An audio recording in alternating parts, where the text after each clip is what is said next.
বাগেরহাটের রামপালের সড়ক দুর্ঘটনায় ১৪ জন নিহতের ঘটনায় তৃতীয় দিনেও থামছে না স্বজনদের আহাজারি। বিভিন্ন স্থান থেকে আসা আত্মীয় স্বজনরা একে অপরকে জড়িয়ে কান্নায় ভেঙে পড়ছেন। আর কিছুক্ষণ পরপর সবাই মিলে মোংলা কবরস্থানে যাচ্ছেন নিহত রাজ্জাকের পরিবারের সদস্য ও তাদের স্বজনেরা। সেখানে মোনাজাতের পাশাপাশি নিহতদের কবর ছুঁয়ে দেখছেন তারা। শনিবার সারাদিন এভাবেই কেটেছে বাগেরহাটের মোংলা উপজেলার শিয়ালাবুনিয়া এলাকার নিহত আব্দুর রাজ্জাকের পরিবারের জীবিত সদস্য ও তাদের আত্মীয়দের।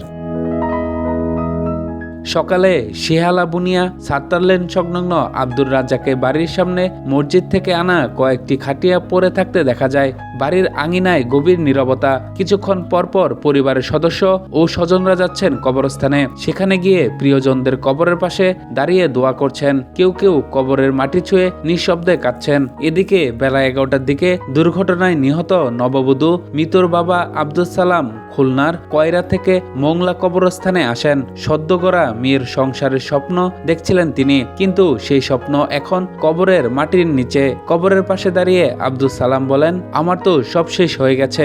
আমার দুটো মেয়ে হারিয়ে গেল। আমার বাবা অনেক আগে মারা গেছে। এখন মা ও নেই। আমি একেবারে নিঃস্ব হয়ে গেলাম।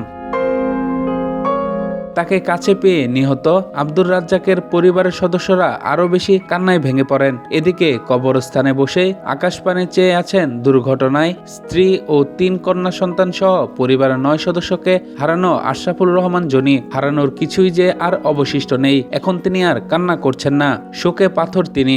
গাড়ির ভেতর থেকে বের করা বিভৎস স্ত্রী, ৩ সন্তান, বাবা, ভাই বোন, ভাগ্নে, ভাগ্নির লাশও দেখেন। পরিবারের সবাইকে মাইক্রোবাসে উঠিয়ে পেছনে মোটরসাইকেলে আসছিলেন তিনি, তাই প্রাণে বেঁচে গেছেন।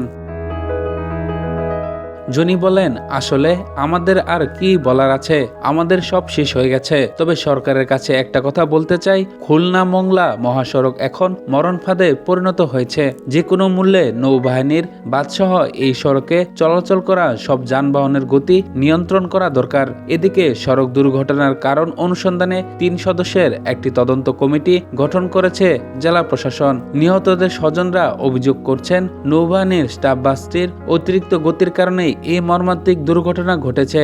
ভবিষ্যতে এমন দুর্ঘটনা এড়াতে খুলনা মোংলা মহাসড়কে গতি নিয়ন্ত্রণের দাবি জানিয়েছেন তারা।